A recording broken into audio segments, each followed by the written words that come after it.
Hello children, welcome to असा education. आज हम करेंगे एक एक्सरसाइज को जो कि है हमारे chapter reshaping India political map से। ये आपका जो नई सोशल साइंस बुक है एनसीईआरटी की, उसके चैप्टर 2 का है। क्लास है ग्रेड 8। तो चलिए अब अपनी पूरी एक्सरसाइज को सॉल्व करते हैं। सबसे पहला क्वेश्चन है, आपको कंपेयर करना है। कंपेयर क्या करना है? पॉलिटिकल स्ट्रेटेजीज दिल्ली सल्तनत और मुगल्स के बीच की। क्या उनके बीच में सिमिलैरिटीज थी और क्या डिफरेंसेस थे? समानताएं क्या थी, असमानताएं क्या थी? राजनीतिक तौर पे जो भी वो स्ट्रैटेजी अपनाते थे उसमें दिल्ली सल्तनत और मुगल्स के बीच में क्या कंपैरिजन था। तो देखते हैं पहले दोनों के में समानताएं क्या थी। चाहे दिल्ली सल्तनत हो या मुगल्स हो, दोनों का मानना था कि सेंट्रल एडमिनिस्ट्रेशन जो है वो बहुत स्ट्रांग होना चाहिए। मतलब क्या हुआ कि जो सेंट्रल एडमिनिस्ट्रेशन का मतलब होता है कि जब सभी जो भी महत्वपूर्ण फैसले हैं वो या तो राजा या उनकी जो केंद्रीय सरकार है वो ही लेगी।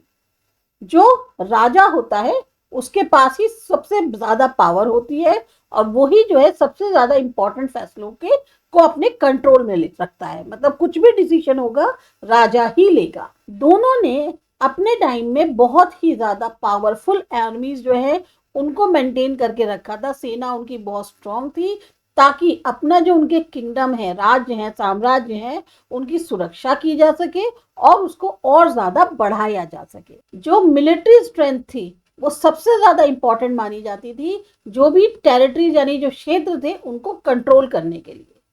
सेना की जो मजबूती है वो बहुत महत्वपूर्ण थी कोई भी क्षेत्र को कंट्रोल करने के लिए। किसानों से वो भूमि कर लेते थे और यही जो है मेन सोर्स था उनके इनकम का। जो स्टेट था उसका मुख्य इनकम का सोर्स जो है भूमि कर था, जो वो किसानों से लेते थे। दोनों ने ही गवर्नर और ऑफिशियल्स जो हैं उनको रख रखा था, अधिकारी रख रखे थे ताकि जो भी उनकी प्रांत हैं और उनको मैनेज किया जा सके, साथ ही साथ वहां पर लॉ एंड ऑर्डर भी मेंटेन कर सके। रूलर्स जो थे दोनों एम्पायर्स के, उन्होंने नई जमीनें उनको जो है जीतने की कोशिश करी और अपनी जो ताकत थी वो युद्ध के माध्यम से और ज्यादा बढ़ाने की कोशिश करी। तो ये जो है दोनों में सिमिलैरिटीज थी। अब देखते हैं दोनों के बीच में अंतर क्या था। अगर दिल्ली सल्तनत की बात करें तो जो यहाँ के राजा थे या शासक जो थे वो ज्यादातर अपने जो नोबल्स थे या मिलिट्री लीडर्स थे उन पर डिपेंड करते थे। जो उनके राज्य के अधिकारी वगैरह थे, हाई उसके रैंक वाले लोग थे और जो उनके सेना के लीडर्स होते थे उन पे ज्यादा ये डिपेंड रहते थे। वहीं मुगल जो हैं उन्होंने ज्यादा ऑर्गेनाइज्ड एडमिनिस्ट्रेशन जो है वो क्रिएट किया। दिल्ली सल्तनत में जो पूरा उनका शासन था, जो साम्राज्य था, उसको में बार बार बगावत हो जाती थी और अस्थिरता बहुत ज्यादा थी। जबकि मुगल्स में ज्यादा स्थिरता थी और बहुत लंबे समय तक चलते थे। कई सारी दिल्ली सल्तनत के जो रूलर्स थे उन्होंने बहुत स्ट्रिक्ट पॉलिसीज अपनाई नॉन मुस्लिम्स के प्रति। वहीं मुगल्स में जो रूलर थे जैसे अकबर, उन्होंने रिलीजियस टॉलरेंस की पॉलिसी जो है उसको फॉलो किया। दिल्ली सल्तनत में एडमिनिस्ट्रेशन कम सिस्टमैटिक था, जबकि मुगल्स में मनसबदारी सिस्टम जो है वो इंट्रोड्यूस किया गया ताकि उनका जो एडमिनिस्ट्रेशन है वो सही तरीके से चल सके और साथ ही साथ मिलिट्री जो है उनकी वो बहुत ज्यादा ऑर्गेनाइज रहे। दिल्ली सल्तनत जो है वो उसने मोस्टली रूल किया नॉर्दर्न इंडिया में, जबकि मुगल्स ने ज्यादातर हिस्से जो इंडिया के थे उस पर अपना शासन किया था।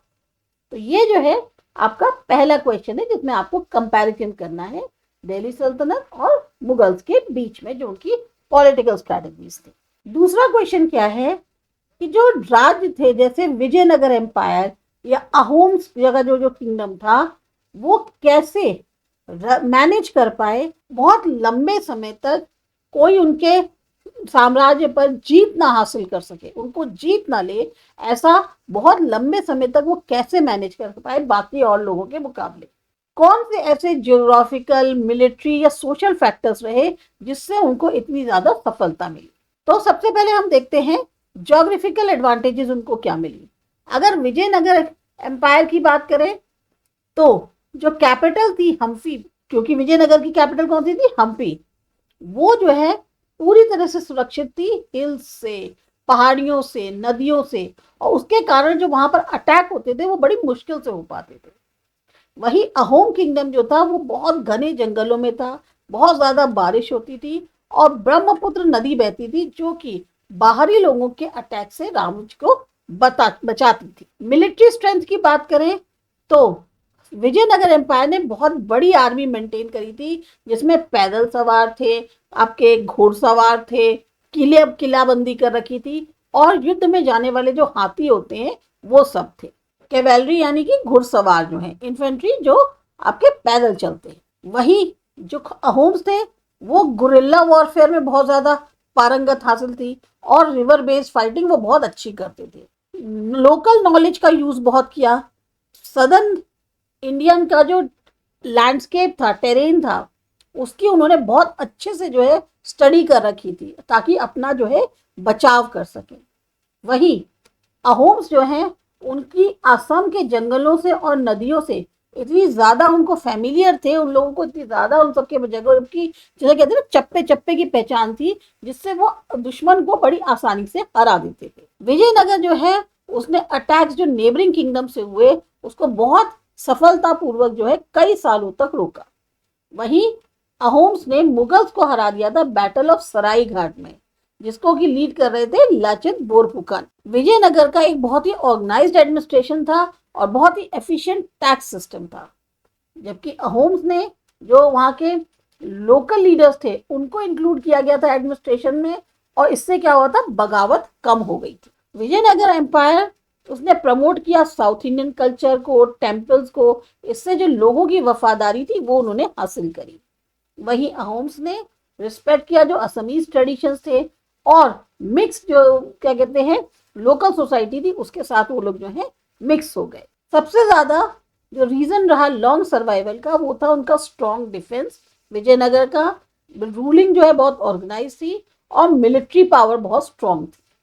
वहीं अहोम्स की ज्योग्राफी यानी जो लैंडस्केपिंग थी वो बहुत डिफिकल्ट थी, उनकी मिलिट्री टैक्टिक्स बहुत ज्यादा चालाकी वाली थी, और लोकल सपोर्ट जो उन्हें इतना मिला उससे उन्होंने बाहर के लोग जो है उन पर जीत हासिल करना पाए, इसके लिए उन्होंने काफी हद तक उनको रोक लिया। थर्ड क्वेश्चन है, आप समझिए, आप एक स्कॉलर हैं अकबर के या कृष्णदेव राय के दरबार में।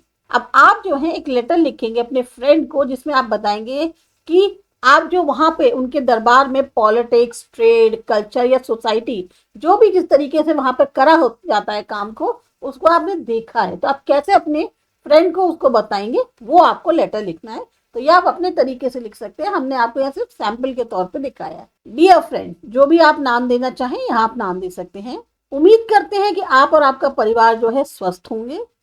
मैं आपको ये जो लेटर लिख रही हूँ ये एक बहुत ही भव्य दरबार जो है अकबर का, राजा जो अकबर है आगरा में, उनके दरबार से ये लेटर लिख रहे हो। यहाँ जो जिंदगी है वो भरपूर है, आपको सीखने को बहुत मिलता है। यहाँ का कल्चर, यहाँ का एक जो एक्साइटमेंट है वो आपको पूरी तरह से जिंदगी में अनुभव होगा। यहाँ के जो राजा हैं वो बहुत समझदार हैं, बहुत ही पावरफुल रूलर है, ताकतवर है। वो जो अलग अलग रिलीजन्स के लोग हैं उनको बहुत ही रिस्पेक्ट के साथ ट्रीट करते हैं, और पॉलिसी जो है टॉलरेंस की उसको जो है अपनाते हैं। जो बहुत इंपॉर्टेंट मैटर्स होते हैं एम्पायर के वो रॉयल कोर्ट में डिस्कस किए जाते हैं, जहां मिनिस्टर्स हो, स्कॉलर्स हो, वो अपनी सलाह देते हैं, मशवरा देते हैं। अकबर ने बहुत ही काबिल ऑफिसर्स को जो है अपॉइंट कर रखा है कि वो टैक्स कलेक्ट करेंगे और लॉ एंड ऑर्डर मेंटेन करेंगे एम्पायर के अंदर। ट्रेड बहुत तेजी से ग्रो कर रहा है यहाँ पे। मर्चेंट्स जो है कई रीजन्स के यहाँ पर आते हैं सिल्क, स्पाइसेस, कॉटन, ज्वेल्स या और बाकी चीज़ों को बेचने के लिए। मार्केट हमेशा भरे रहते हैं। रोड्स जो है बहुत ही वेल मेंटेन्ड है चलने के लिए, ट्रेडिंग के लिए। इसी के कारण ये जो एम्पायर है बहुत ही रिच है, बहुत ही संपन्न है। कल्चरल लाइफ जो कोर्ट की है वो बहुत ही कमाल की है। म्यूजिक, पेंटिंग, पोएट्री, लिटरेचर, यहाँ सब कुछ को बहुत बढ़ावा मिलता है एम्परर के द्वारा। जो फेमस स्कॉलर्स हैं, आर्टिस्ट हैं, उनकी यहाँ बहुत इज्जत होती है। अच्छी अच्छी सुंदर सुंदर इमारतें हैं, किले हैं, वो कंस्ट्रक्ट कराए जा रहे हैं, जो बताता है कि यहाँ का जो आर्किटेक्चर है वो कितना बढ़िया है। समाज जो है वो बहुत ही विभिन्न टाइप का है, अलग अलग धर्मों के, भाषा बोलने वाले, ट्रेडिशन को फॉलो करने वाले सब लोग साथ में रहते हैं। यहाँ पर त्योहार भी बड़े खुशी से मनाए जाते हैं। लोग कलरफुल क्लोथ्स पहनते हैं और ज्वेलरी पहनते हैं। चाहे एजुकेशन हो, शिक्षा या कला, दोनों को बहुत ही ज़्यादा वैल्यू दी जाती है इस दरबार के अंदर, शाही दरबार में। मैं बहुत ही किस्मत वाला हूँ कि मुझे इस तरीके का एक ग्लोरियस इतिहास का जो पीरियड है, इसको देखने को मौका मिल रहा है। उम्मीद करता हूँ कि तुम भी कभी किसी दिन इस बड़े साम्राज्य में आओगे और यहाँ की खूबसूरती खुद देखोगे। अब तुम्हारा अपना जो नाम है तुम यहाँ पर लिख सकते हो। फोर्थ क्वेश्चन है कि कैसे अकबर, जो एक बहुत ही निर्दयी कठोर राजा थे अपने यंग डेज में, वो अचानक से इतने धैर्यवान, इतने दयालु जो है क्यों बन गए अब कुछ सालों के बाद? उनके में ये बदलाव कैसे आया? अकबर में बहुत बदलाव आया। अपने जिंदगी का जो उनका समय रहा उसमें उन्होंने बहुत बदलाव आया।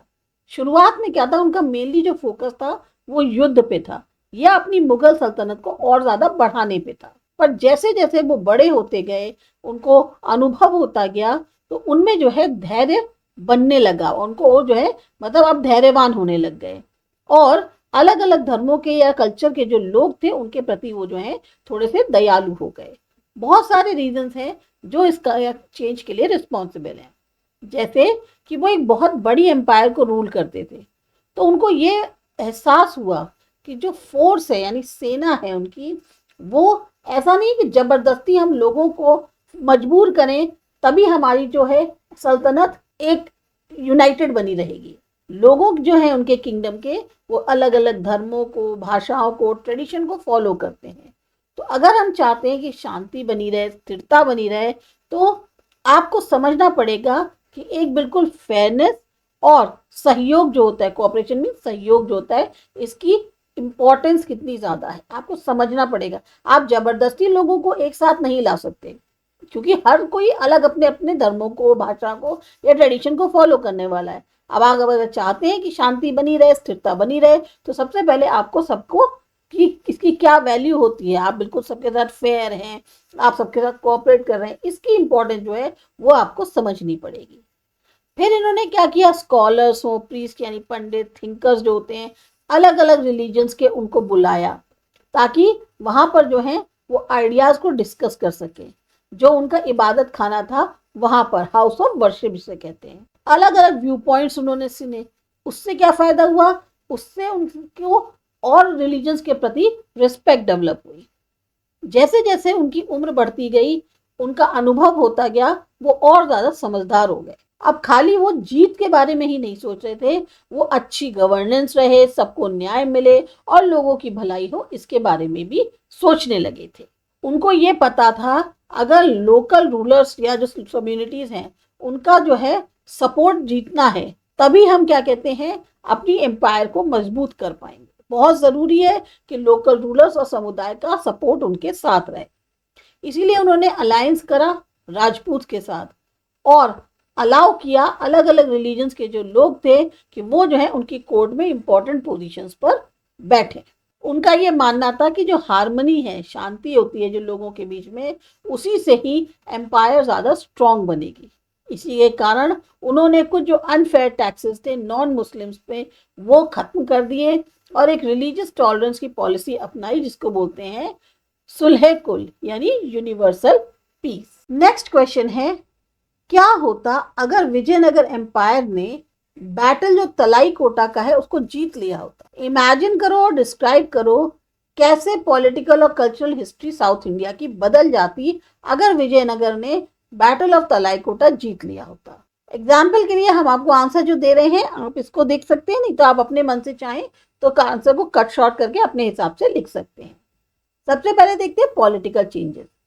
जो विजयनगर एम्पायर था वो सबसे ज्यादा स्ट्रॉन्गेस्ट होता सदर्न इंडिया में और बहुत सालों के लिए। जो डेक्कन सल्तनत थी वो कमजोर पड़ जाती और फिर उसका जो प्रभाव था उनके क्षेत्र में वो कम हो जाता। साउथ इंडिया ज्यादा पॉलिटिकली एक हो जाते एक पावरफुल किंगडम के अंदर। ट्रेड और एडमिनिस्ट्रेशन कंटिन्यू करता, खूब ग्रो करता, क्योंकि जो रूल था वो भी स्थिर था। यूरोपियन पावर जैसे पोर्तुगीज हैं उनका कम राजनीतिक प्रभाव पड़ता, क्योंकि जो विजयनगर है वो अपने आप में बहुत स्ट्रांग होता। कल्चरल चेंजेस की बात करें तो टेम्पल, आर्ट, म्यूजिक, लिटरेचर सबको सपोर्ट किया गया विजयनगर रूलर्स के द्वारा, और ये जो है और ज़्यादा डेवलप हो जाते हैं।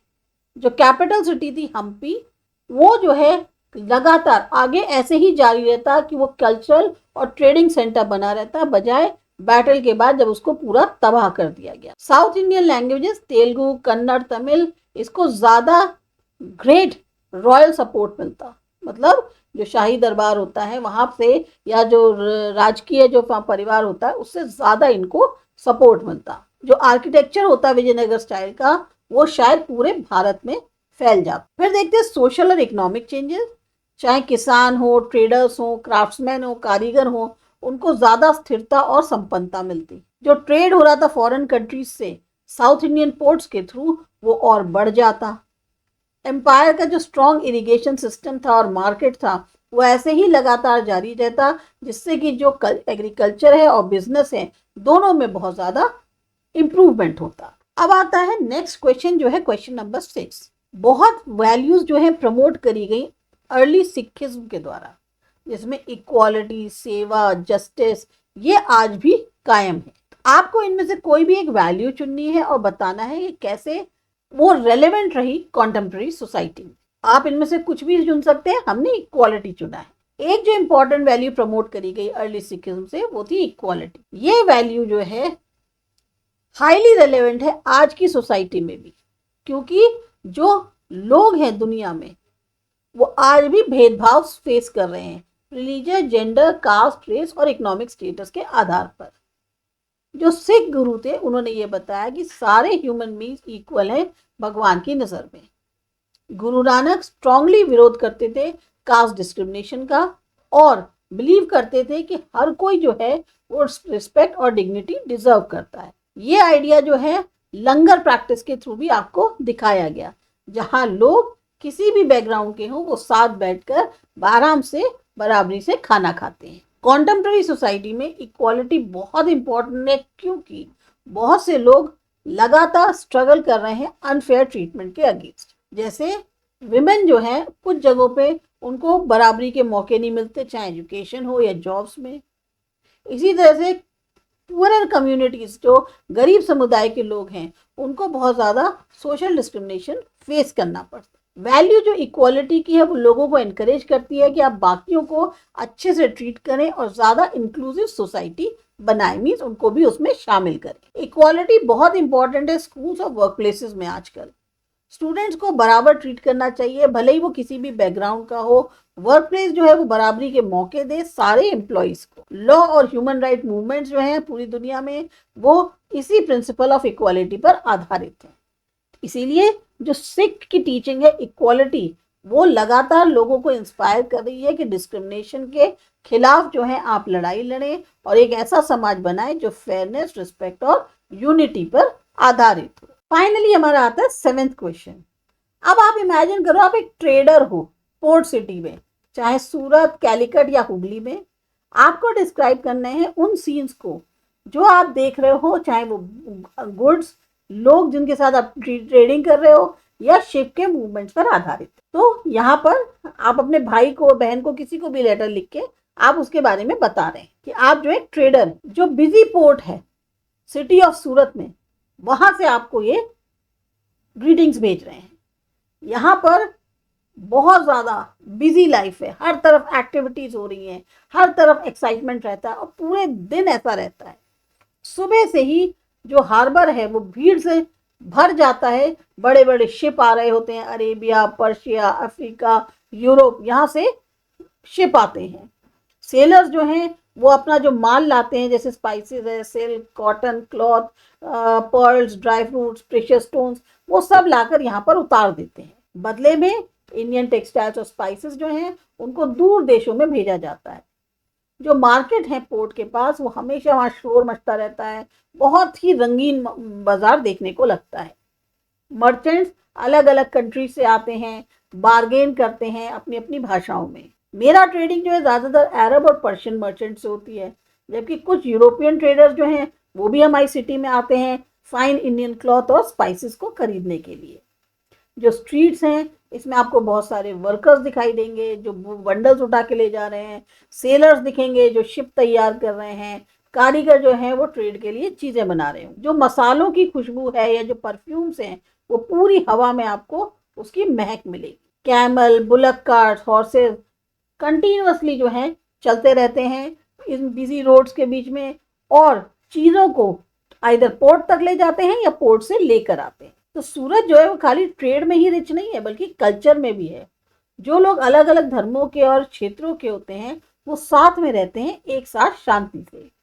ट्रैवलर्स नए आइडियाज, फूड, क्लोथ और कस्टम्स जो हैं लेकर आते हैं बहुत दूर दूर जमीन जो देश होते हैं वहां से। और शिप को समुद्र में जाते देखना या उसको जिस तरह से समुद्र में चलता है शिप उसको देखना बहुत ज़्यादा खूबसूरत लगता है। तो ये जो ग्रेट पोर्ट सिटी है ये इंडिया को कनेक्ट करती है पूरी दुनिया से। तो इस तरीके से एक ट्रेडर ने जो है जो कि पोर्ट सिटी में है उसने यहाँ का सीन अपने किसी को भी जानने वाले को बताया है। तो ये आपकी जो एक्सरसाइज दी हुई है इसमें 7 क्वेश्चन से टोटल हमने पूरे सॉल्व किए हैं। उम्मीद है आपको पसंद आए होंगे, अच्छे लगे होंगे। कमेंट करके ज़रूर बताएं कि आप किस तरह से और क्वेश्चंस देखना चाहेंगे। सब्सक्राइब करिए असा एजुकेशन।